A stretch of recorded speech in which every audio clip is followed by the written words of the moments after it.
Hello, everyone. Thanks to all of you who are joining us live.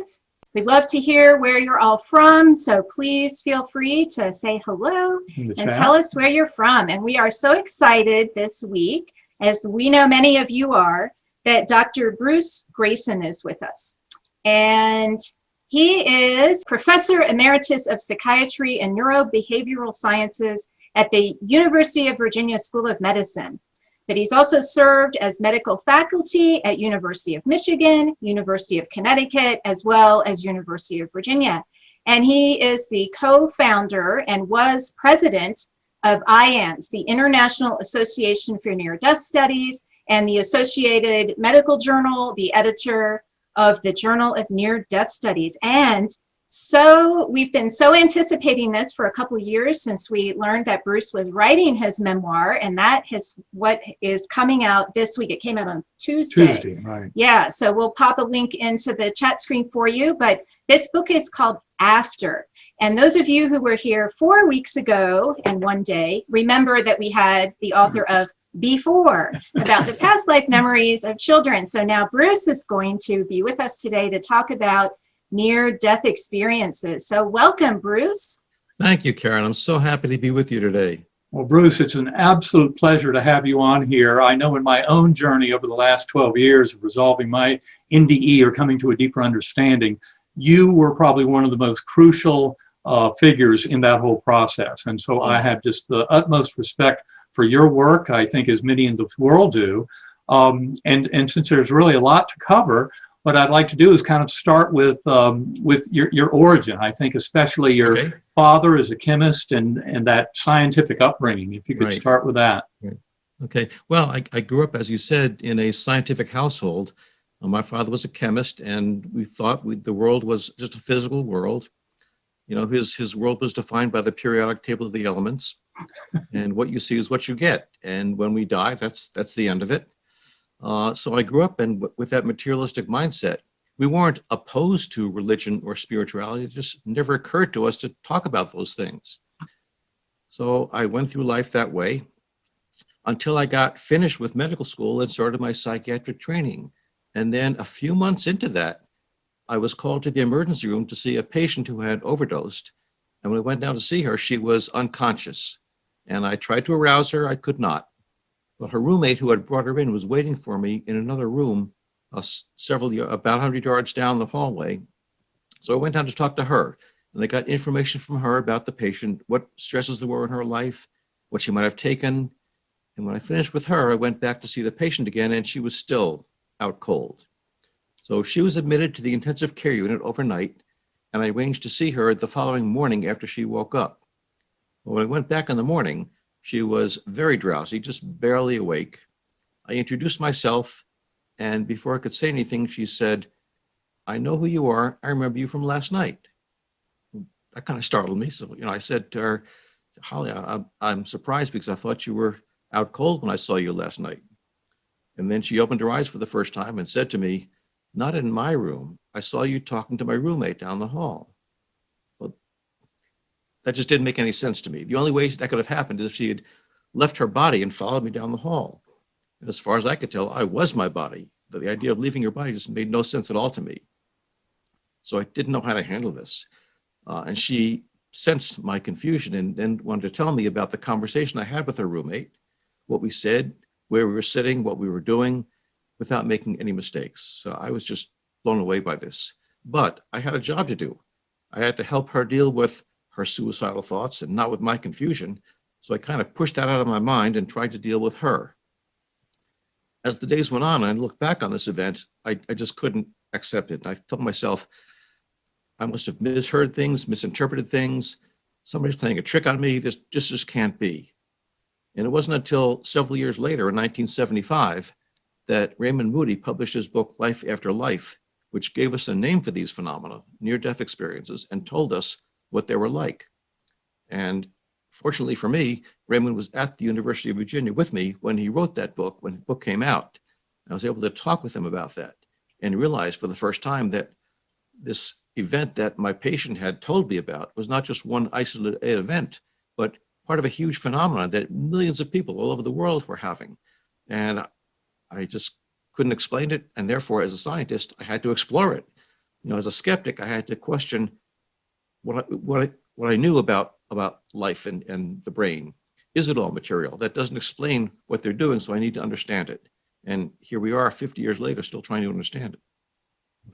Well, and thanks to you making a tremendous amount of progress in that whole business of explaining it and understanding it. So I'm curious, you were a young intern when this happened, and did you confide in any other of your medical colleagues about that? I did not dare. At this point, you know, no one had ever heard about near-death experiences. And, you know, they would think I was crazy. I wasn't about to tell him. I didn't tell my wife about this. I didn't tell anybody.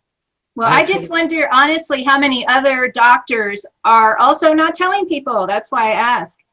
Well, I think that was true back in the 70s and 60s, like when this happened. I think it's less true now when everyone knows about near-death experiences. Right.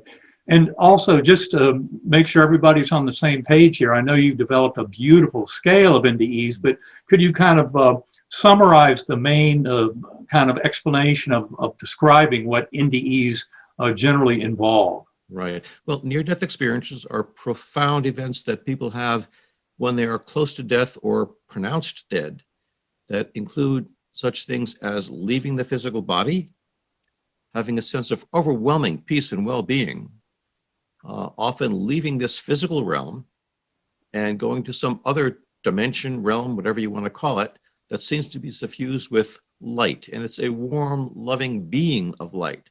They describe it as a living being that makes them feel accepted and cared for. They may at that point review their lives, and at some point they come to a decision to return to life or are sent back against their will sometimes. And as a psychiatrist, what's most fascinating to me is the way this quickly happening event, often takes a matter of seconds, can totally transform someone's attitudes, values, beliefs for the rest of their lives.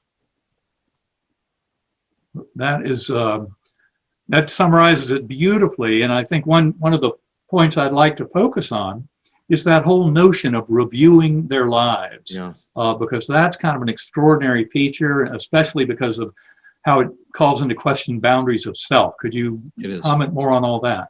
Yeah. Well, many near-death experiences, maybe about 40%, describe this life review in which they recall almost everything that happened in their lives. Some say everything that happened in their lives, and they recall it in exquisite detail. One person said, you know, I could count the number of mosquitoes around me, and I couldn't at the time, but I can now in my life review.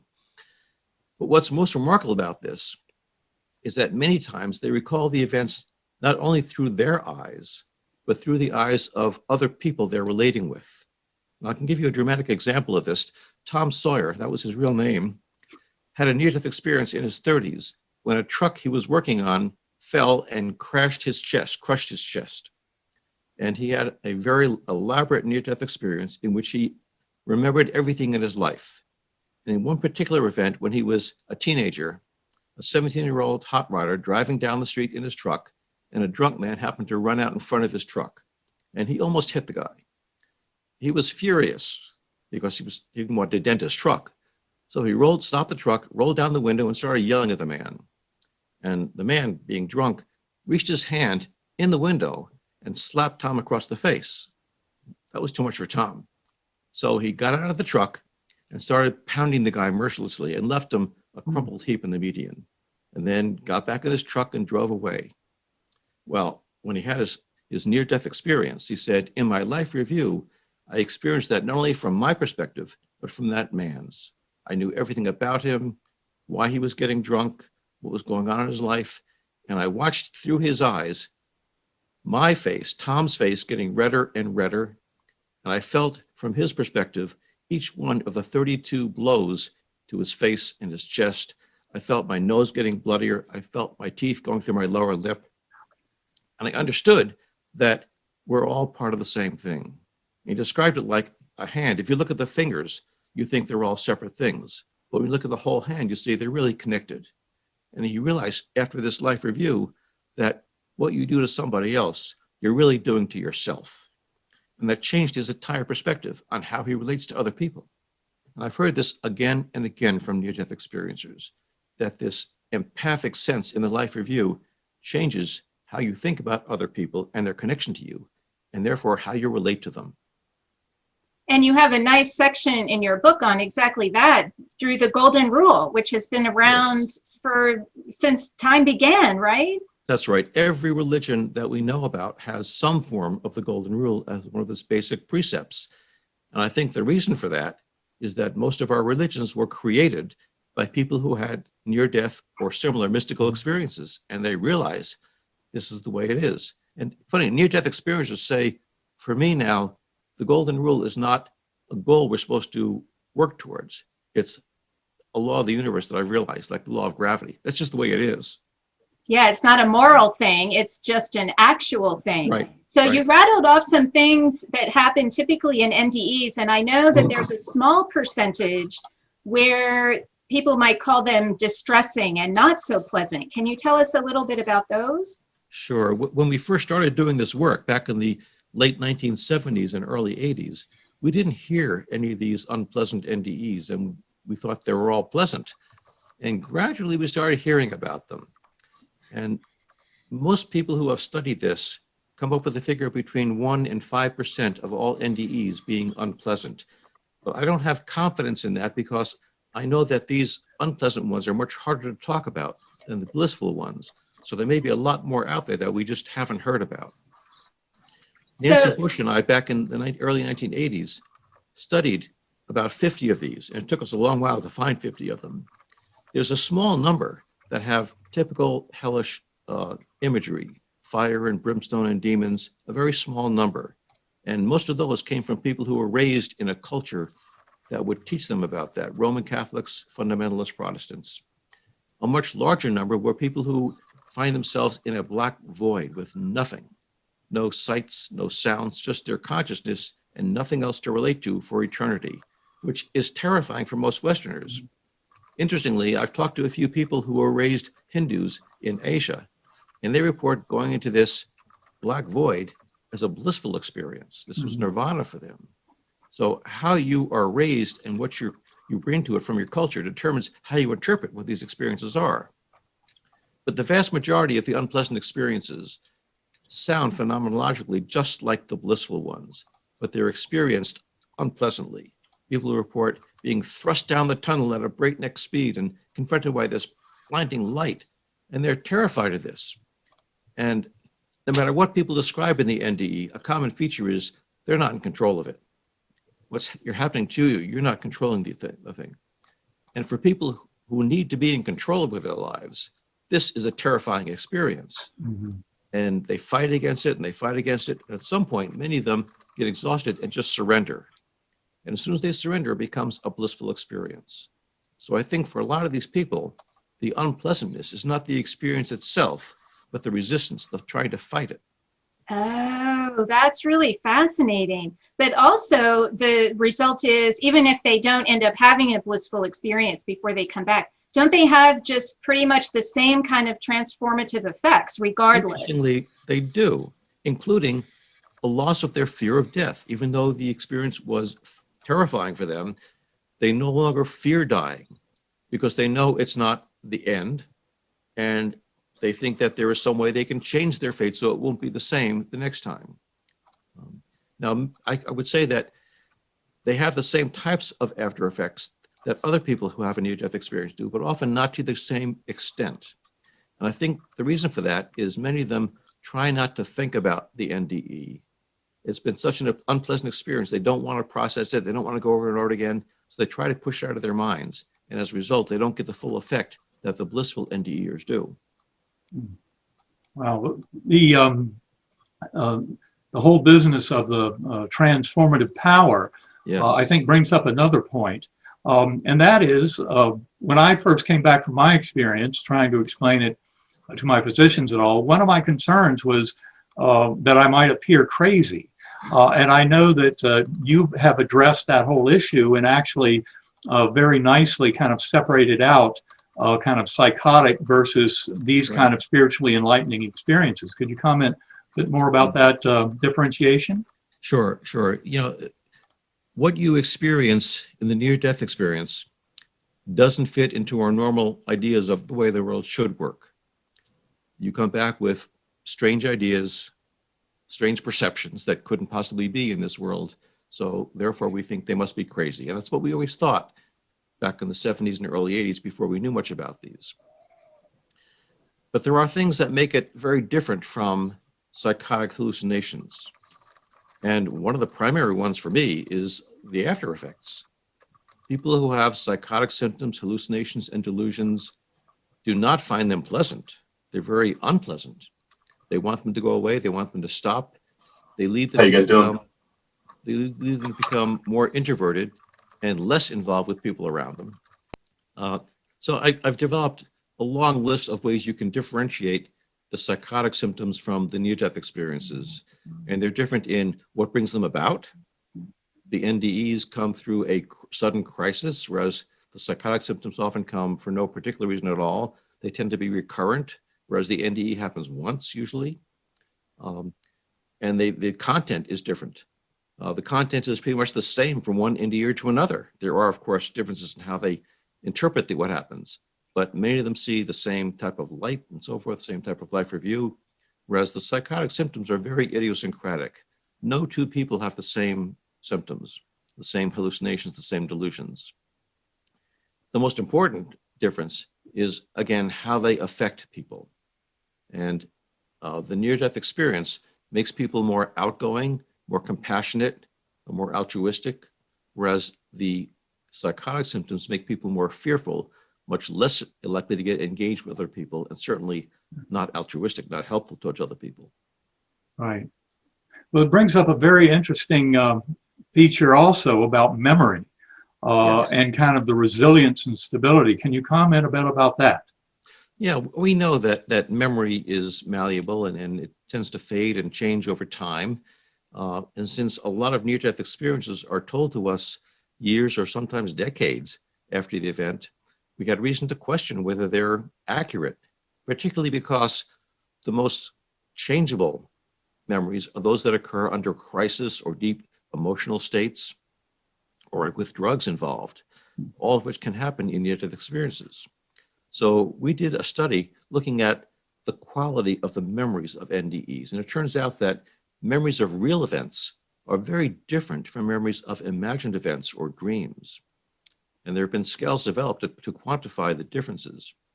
So I asked near-death experiencers to rate their memory of the NDE and their memory of another real event from the same time in their lives, and the memory of a fantasy from that time, something they thought would happen but didn't, or something they dreamt or imagined.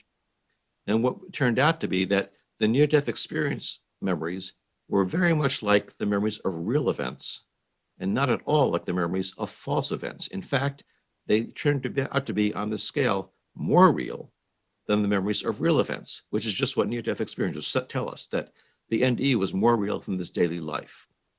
Well, The study that we did here in Virginia was repeated by a team in Belgium and in Italy, and they found the exact same results. And in fact, the team in Italy also measured their EEGs, their brain waves, while they were remembering the NDE. And they reported that the brain waves, while they were remembering an NDE, were like remembering a real event, not like remembering a fantasy.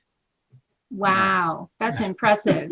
And I know, Eben, you had a psychotic nightmare at the end of your NDE, and you knew the difference. And Bruce, you had some similar examples where people knew the difference between a dream and a hallucination as compared to an NDE, and they definitely knew the difference. Yep, they do. They do. It's not something that we, as looking at it in secondhand, can tell, but there's no question in their minds that they're very different.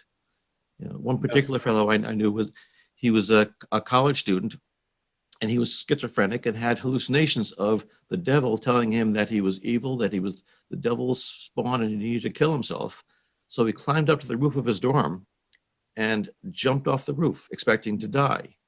And as he tells it, halfway down, God spoke to him and told him that he is not the devil's spawn, he is God's child, and God is not going to let him die like this. And he ended up not dying, broke several bones, but didn't die. And when he told me this later, when I saw him in the hospital, I said, "No, wait a minute. You're telling me that you heard a voice that no one else heard, that was the devil's, and you call that a hallucination. And you heard another voice that no one else but you could hear, and you call that real, that was God's. What's the difference?" And he said, "I can't explain it to you, but God's voice was more real than yours is, the way yours is more real than the devil's was." I hear that again and again from NDEs, that the NDE is more real than this life. And that's one of the most shocking features. And of course, that also is what makes these kind of ineffable. I mean, these experiences are so kind of full and rich, and Yes. that they're very difficult to put into words. So sometimes we talk about needing to create a new language, but I'm not even sure that's going to do it, honestly. I mean, how do you deal with that scientifically? That must have been a big challenge early on to realize. I'm sure that was a driver for your development of your scale, which I'd love to hear more about. Yeah, but when people talk to us about things that happened in the other realm, there's very little we can do to test that or corroborate it scientifically. It's when they talk about things in this realm that we can corroborate it. For example, many people who say they left their bodies describe what was happening around their bodies, and they report sometimes very unexpected things that happened while they were demonstrably unconscious, often with their eyes taped shut for an operation. And one of the best examples I have is Al Sullivan, who was a 55-year-old truck driver who had quadruple bypass surgery. And he was really out cold, and he was he has eyes taped shut so he wouldn't dry his eyes out during the long operation. And he said that he left his body shortly after it began and watched his surgeon flapping his elbows as if he was trying to fly. When he told me this a few days after the operation, it sounded crazy to me. I've never heard a doctor doing this in an operation. I've never seen this. Not something you see doctors on TV do. They don't.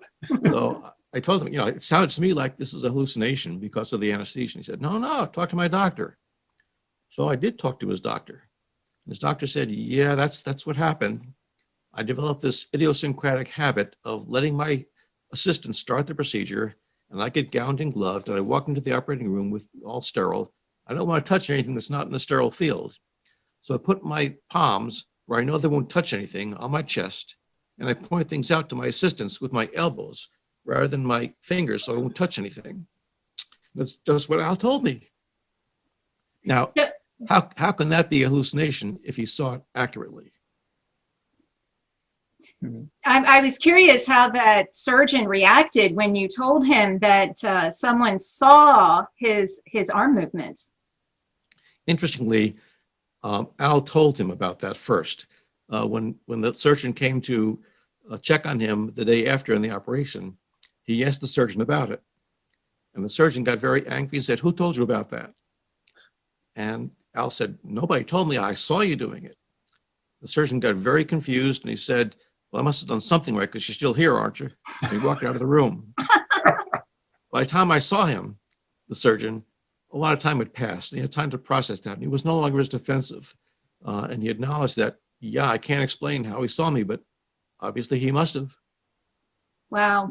That must happen. It must happen more often than we think. I know you say roughly it's 10 to 20% of the population, but maybe more because of underreporting.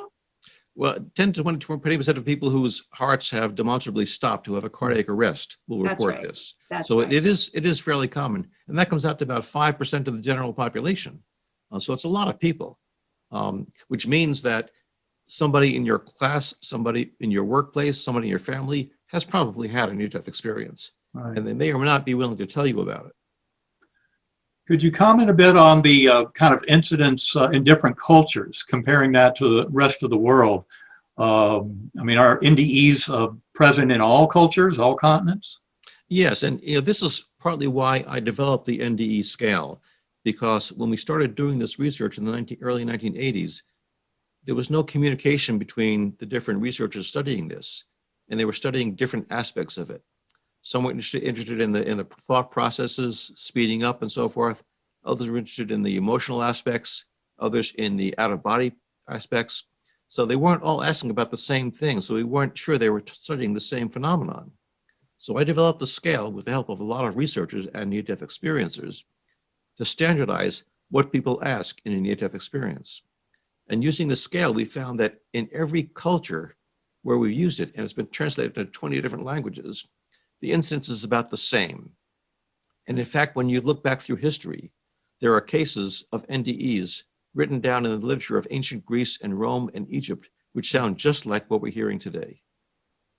That's amazing. And I was also very impressed when you wrote about that a professional statistician or whatever they were evaluating that scale Yes. to see if it was legitimate. And those results were very, very positive. Yes? They were. Yes, they were. Yes, this team of two people approached me who I didn't know. They were more skeptical than I was, which is saying something. And they wanted access to my raw data to test whether the scale was right. And I was very hesitant because this is my life's work and I don't want it to be discredited. And yet, on the other hand, if I'm true to my science, I have to let them do it. If it's wrong, I certainly want to know about it. So I gave them the data and waited months for them to do their analysis. And it turned out to validate the scale, which was a great relief to me. Wow. Well, it's a very powerful scale, well thought out. And if you could explain kind of the subcategorization, how it deals with 4 different major kind of categories of involvement. Yeah. Well, it deals with the changes in your thought processes, thoughts speeding up, thoughts getting much clearer than ever before, your sense of time slowing down, you're having a sense of the life review. It also includes your emotional state, your changes in emotion as you go through the NDE, the blissful feelings, the joy sometimes, the sense of being one with everything, the so-called cosmic unity, and encountering this warm, loving being of light and feeling this unconditional love. It also includes what we call paranormal, for lack of a better term, things like being able to see things outside the range of your senses, so-called extrasensory perception. It includes a sense of leaving the physical body.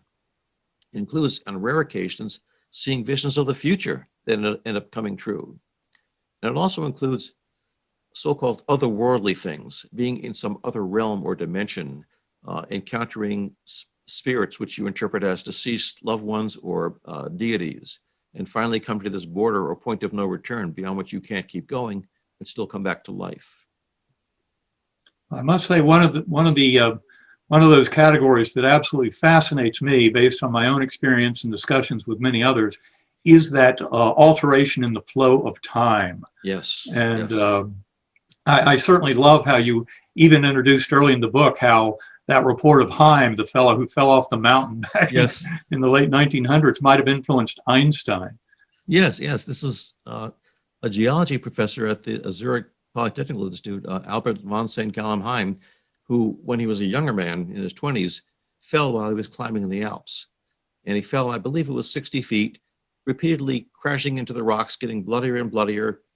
And he wrote about this, and he said, I had previously watched people fall, and it's terrifying to watch someone fall. But when I was falling, it wasn't scary, it was blissful. And he detached from his body and was able to watch his body crash and crash and getting bloodier and bloodier and didn't feel a thing. He was just feeling blissed out. And he said, time seemed to stop. And I reviewed my entire life in great detail. And I calculated how I'd have to twist around so I'd land in the snowbank rather than on the rocks. And I thought about, should I take my glasses off so they don't get broken? And I thought about my loved ones who I'd leave behind if I died. And all this happened in a matter of 2 or 3 seconds while he was falling. And it took him hours to tell someone about it. He was so impressed by this experience that he started asking other mountain climbers and quickly found 30 other cases like his. And he published this in the yearbook of the Swiss Alpine Club in 1892, the first collection we know of what we now call near-death experiences. He was also so impressed by this that he told all his geology students about it. And as it turned out, one of his students was a teenage Albert Einstein, who heard Heim talk about all these things, including as you fell faster and faster, time got slower and slower. And 10, 15 years later, Einstein wrote in his theory of relativity that as you go faster and faster, time expands. Absolutely. Well, I must say that reminded me of when I opened Proof of Heaven. I opened that story with a parachuting accident where I almost had a collision with someone else in free fall, and how time greatly expanded and slowed down for that experience, even though I had nothing to be part of an NDE in that, but I absolutely saw what time dilation looks like in such an exotic experience like that. Right. That time dilation is common in a lot of crisis, sudden accidents that don't really include near-death experiences, but it's a common thing that our minds are able to do, that divorce ourselves from time. And it's interesting because when near-death experiences tell me about this, they often say that time stopped or had no meaning, or time as we know it didn't exist. And I say to them, wait a minute, you're telling me about the NDE as if it's a sequence of events. This happened, and then this happened, and this happened. How can there be a sequence if there's no time? And what they usually tell me is, now that we're back here in our bodies, it's a paradox that doesn't make sense. Over there, it made perfect sense. It's like looking at it from the outside, from the position of deep time is what I often use as that explanation. So this really brings up the question then, can the NDE scale, or the Greyson scale as I know it, can that be used to evaluate other kinds of experiences? Because someone's saying, you know, they had an OBE. Is the scale applicable to other types of spiritual transformative experiences? Well, people have used it that way. For example, to compare psychedelic drug trips with near-death experiences. It wasn't intended for that purpose. It was intended to be used just in near-death crises. And in fact, I'm not sure that those other mystical experiences are completely analogous to NDEs. They may be, but I'm not sure about that. But in retrospect now, from looking back at 40 years after the scale was developed, I wish I included in that scale something about the being close to death. I did not, because I assumed it was only going to be used in that circumstance. But I think that's one of the problems with the scale.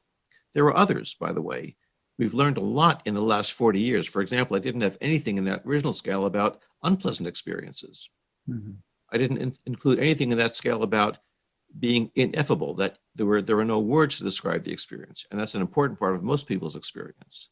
So if I were redoing the scale now, there were some things I would add to it.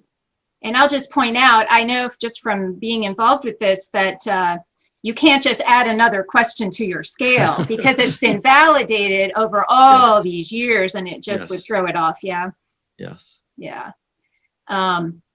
So let's go back to, so many of our listeners are often curious, and I am too, about suicide, because my stepfather took his own life many years ago, and we're always left wondering what happened to them. And so near-death experiencers who actually try to commit suicide in return probably bring us very interesting information. When I first heard from near-death experiencers that they're not afraid of dying anymore, as a psychiatrist, I started wondering if this is going to make people suicidal if we tell them about this. Because a lot of people who think about ending their lives are deterred by a fear of what might happen if they die. So I thought, well, if they don't think there's anything bad's going to happen, they're going to go ahead and kill themselves. So I did a study of this, and I went to the hospital that I was working at, and I interviewed everybody who was admitted with a suicide attempt. And I found that a large number of them, about 15%, had near-death experiences as a result of the suicide attempt. And I followed all of them up for a year afterwards at monthly intervals. And I found that those who had a near-death experience were much less likely to be suicidal than those who didn't have an NDE, which seemed paradoxical to me. And when I asked them about that, they said the reason was that when you lose your fear of dying, you also lose your fear of living. You're not afraid of living to the fullest, of maybe taking some risks, because you know that there's nothing to lose. When you die, it's even better. So they're not afraid of getting fully engaged in this life and enjoying it more. And life is so much more fulfilling and more meaningful when you engage in life like that. They also say that they have the same problems now they did before they attempted suicide, but now they see them in a different perspective. Now they know they're more than just this bag of skin with those problems, and those problems don't mean as much anymore. But there's something more important than just that. and they see those problems not as things to run away from, but as things to learn from and grow from. So they are no longer suicidal then, yeah? So that Not at tells all. people who are suicidal, who are still here, that maybe that's not the best way to go? Well, there have been some people some psychologists who have tried treating suicidal patients by telling them about near-death experiences. And they've reported, there are 2 published studies I know about that did this, and they report pretty good success with that. Wow. Well, that's very, well, I think essentially that's really where your book and your work, the study of NDEs, is most important. Is not just about answering that age-old question of what happens when we die, but how do we live this life to more fully reflect that bigger picture. And I think your book, I love the way you kind of pull it all together there, because I think you do a beautiful job of making that point. And many near-death experiencers make that point also. They say, what I learned about death was fascinating, but what's more important to me is what I learned about living and how to make life more meaningful and more fulfilling. And part of it comes down to the golden rule again, that they realize that this is the way we're supposed to be living, and it makes life so much better. And part of it is knowing that their mind is not their brain, that they are separate things, and that the mind may continue after we die. And that gives them a different perspective on everything. When you're not afraid of dying, you're not afraid of many things in life, and it frees you up to do a lot of the things you couldn't do otherwise. Interestingly, I need to say one more thing, Karen. Yes. These after effects are not necessarily limited to the near-death experiencer themselves.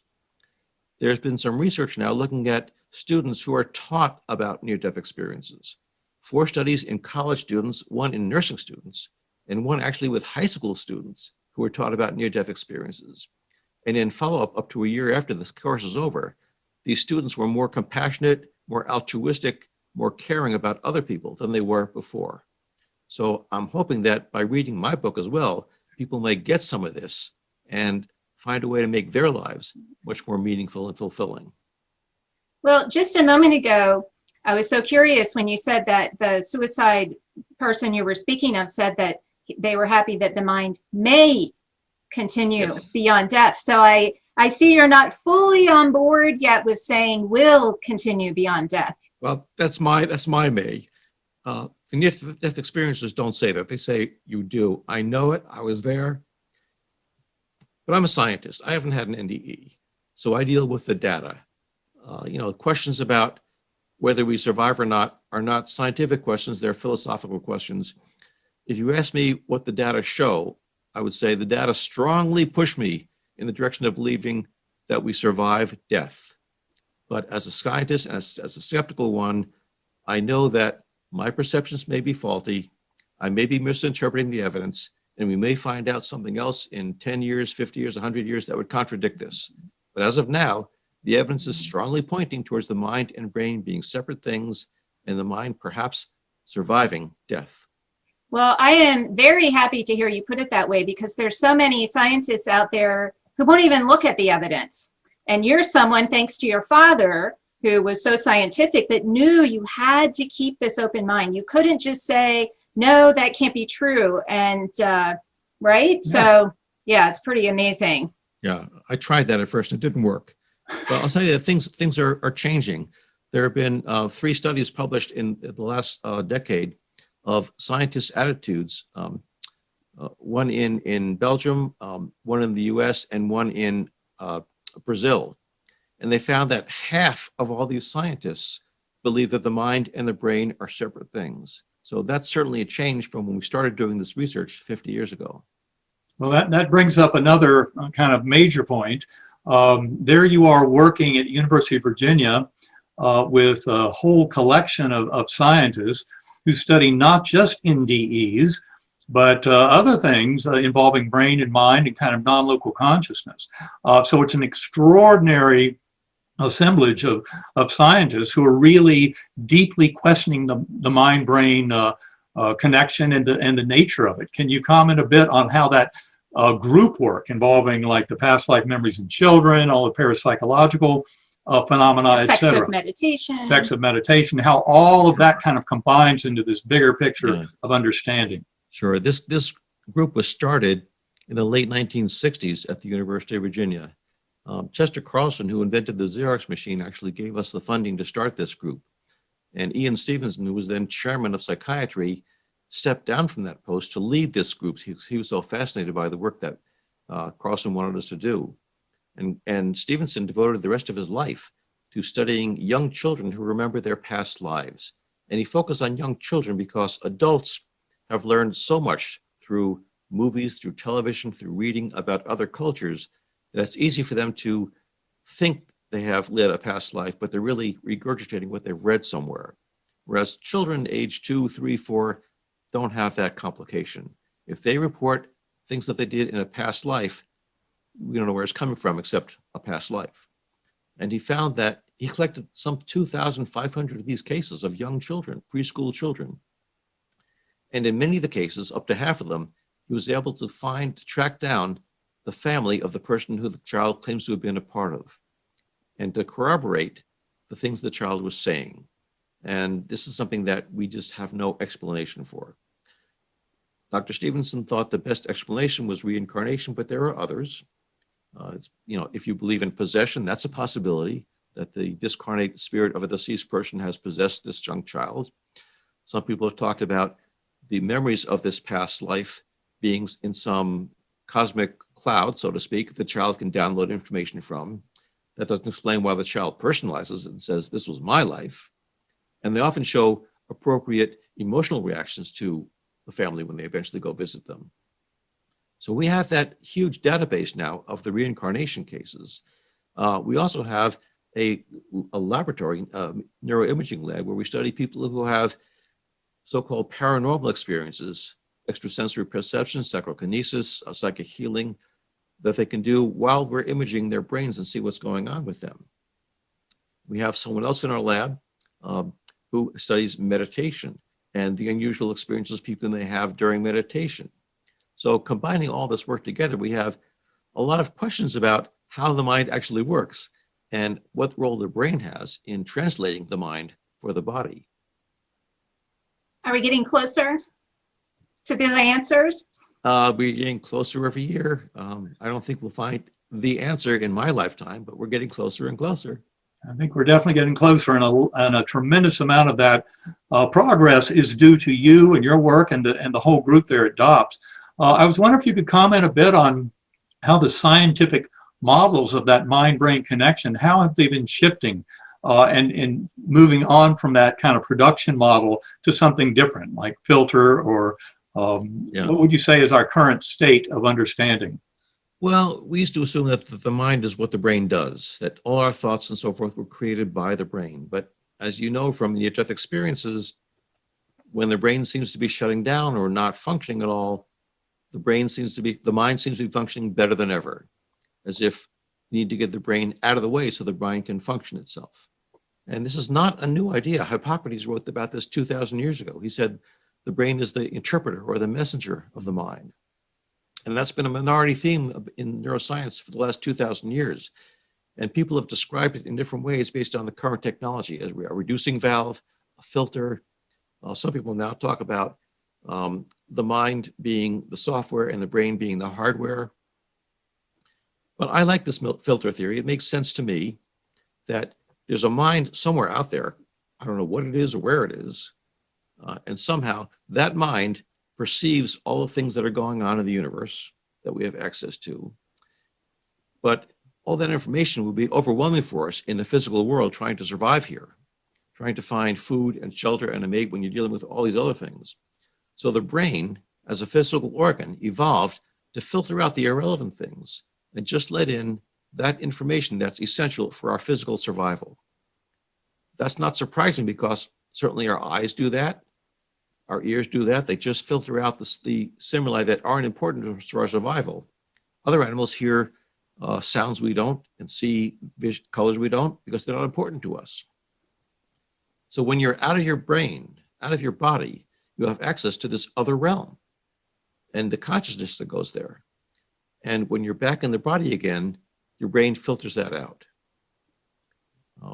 And I have to compliment Ed Kelly, one of our physiological psychologists who came up with this great analysis of the filter theory and put it into good context that we can understand. And he's doing some research now trying to pin down where in the brain or what part of the brain can help serve as this filtering function.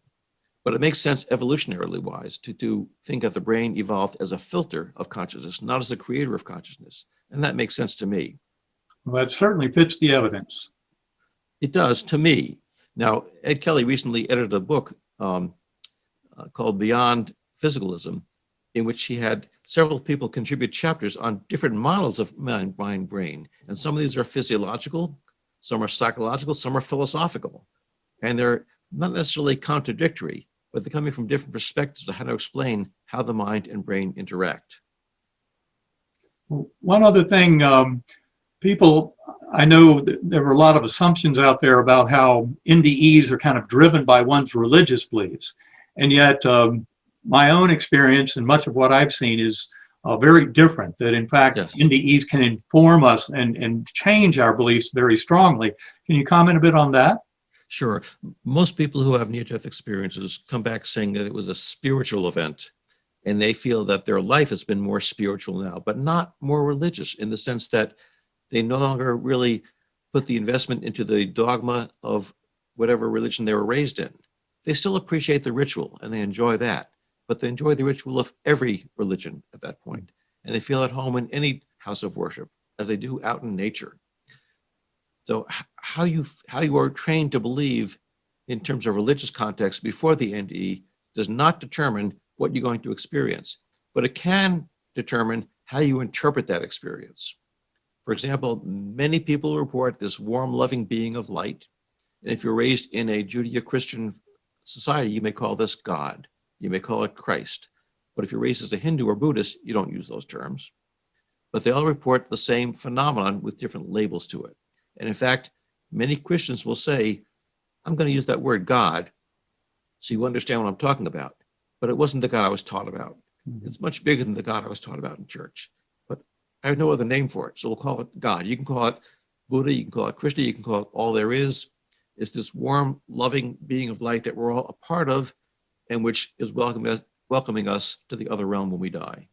And Eben is testament to that, because he called that God force Om. And the Hindus love that he had that experience of feeling that vibrations. Yeah. But really, it's much more, as you say, it's more of a unifier, I think, of religions, and kind of the deep meditative traditions really kind of converge on something that I think NDEs can be very powerful at informing.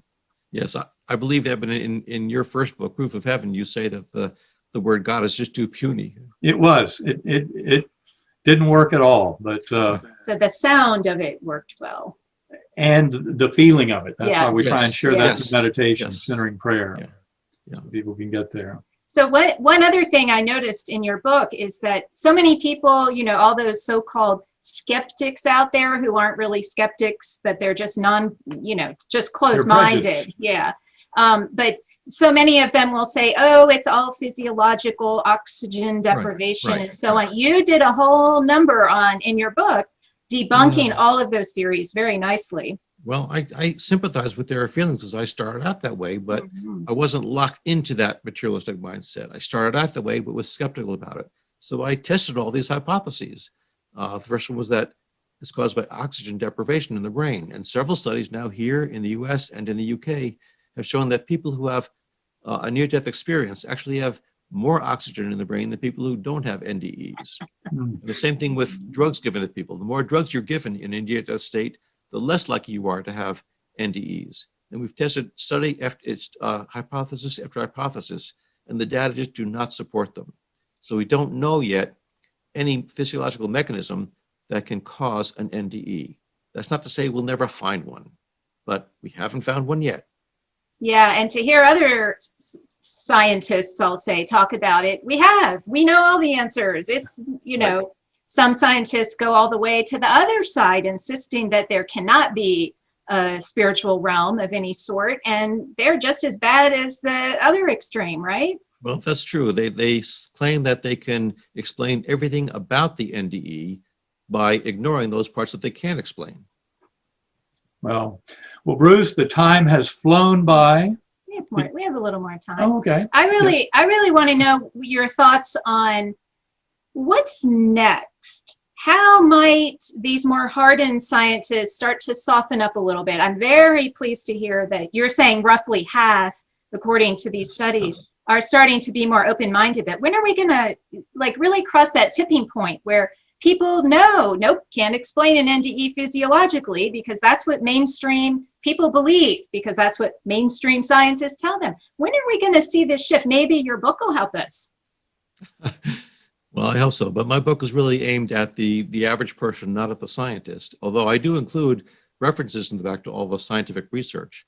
But I think the change is going to come gradually. There's no one event that's going to be the tipping point. I'm saying that from my personal experience. It's been the accumulation over the decades of evidence that you just can't deny. You know, you keep sweeping the evidence under the rug until the furniture starts falling over. There's so much under the rug there. And I think that, you know, I'm towards at the end of my career. I've been doing this 50 years. And I'm delighted to find that there are now, the next generation is taking up the battle, and they are now studying near-death experiences in much greater numbers than my generation did. And there are groups everywhere from Belgium to New Zealand who are studying this and publishing good papers on this. And they have very different areas of expertise than I did. Some are neuropharmacologists, some are electrophysiologists, some are sociologists, bringing to the study things that I couldn't. So I'm not sure I can guess where it's going to go in the next 20, 30 years. But I have confidence it's going to keep growing and keep producing more evidence. Yeah. We're getting somewhere. I want to point out that Belgian group, Steve Lauren's group, did a study showing how many NDE research studies were going on in each year. And they noted that after 2012, 2013, 14, they just went skyrocketed. And isn't it interesting that Eben's experience, his book was published in 2012, and that's when it became very public. And I just like to know, because Eben probably won't ask you, how do you look at his case study? Because you analyzed it. You and two other docs analyzed that and got it published in a medical journal. Right. I wanted to do that because there were journalists who were writing that, you know, this couldn't have happened. Eben's just making it up, and he wasn't really dead, and he was just in a medically induced coma. So Eben kindly granted me permission to go to the hospital and get his medical records, which was more than 600 pages. And I and two other physicians independently reviewed the entire medical record and came up with the identical conclusion that he was, in fact, as dead as you can be without being permanently dead, and that his coma started before he was given the drugs, and actually it ended before he stopped being given the drugs. So it was not related to the drugs itself. So there's no question. And also more impressive to me was that during the period when the Glasgow Coma Scale given to him every 4 hours during his coma was showing a very minimal amount of brain activity, he saw things from an out-of-body perspective that can be corroborated going around in the hospital room where he was, that he couldn't have guessed. They were very surprising things that happened. And he did those at times when we can pinpoint what was going on and what was going on with his brain.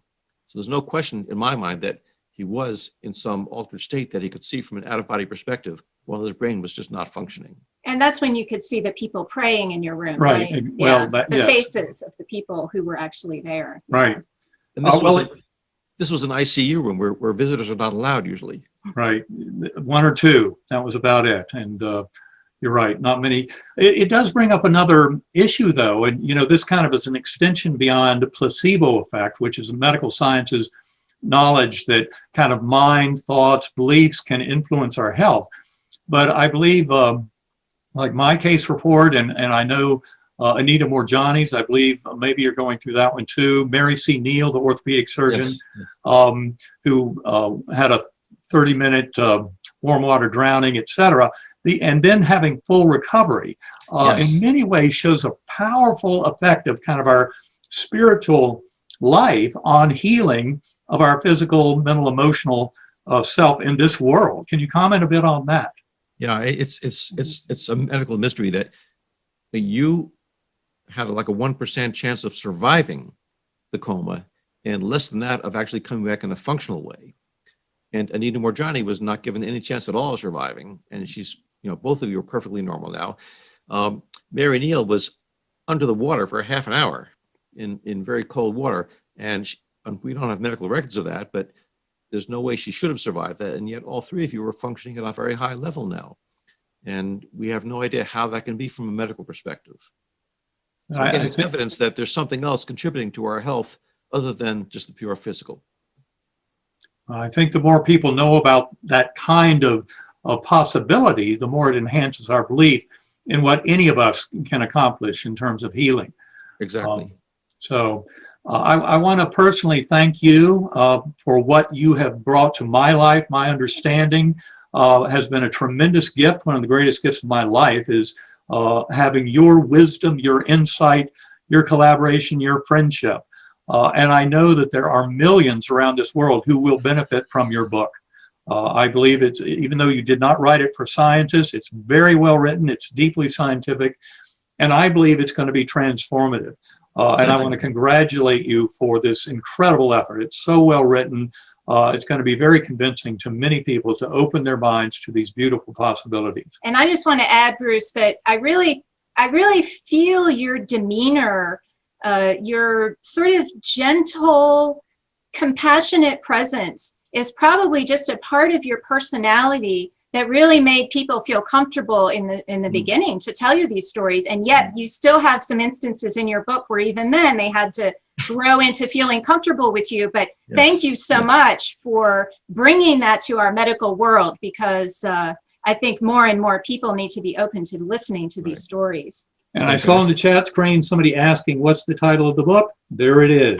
After by Bruce Greyson, an incredible book, just came out 2 days ago. But I believe it is going to be a classic in consciousness studies and certainly in near-death studies that will still be around a century from now and referred to. Thank you. Congratulations, Bruce. Thank you. Job well done. Thank you. Okay. So I guess we'll say goodbye to you now, and thank you so much for joining us, Bruce. Well, thank you for having me here. I've been delighted to talk to you. All right, Bruce, we'll talk again soon. Thank you so much. Thank you. All right. So thanks to everyone who is still with us and who would like to participate in our meditation, our group meditation. I'm just finding it here. Okay. So we love reading all your comments and seeing your appreciation. And I'll just start now and invite you to bring your attention to this moment, here and now, calm and relaxed. Become aware of your breath as it moves in and out. Now, move your awareness to your heart center and generate a feeling of gratitude, trust, and allowing. Now, imagine your breath is moving in and out of your heart. As you exhale, imagine your breath is filling up a bubble surrounding your entire body. As you inhale, imagine your breath is coming from all points of this bubble into your heart. Continue breathing this way.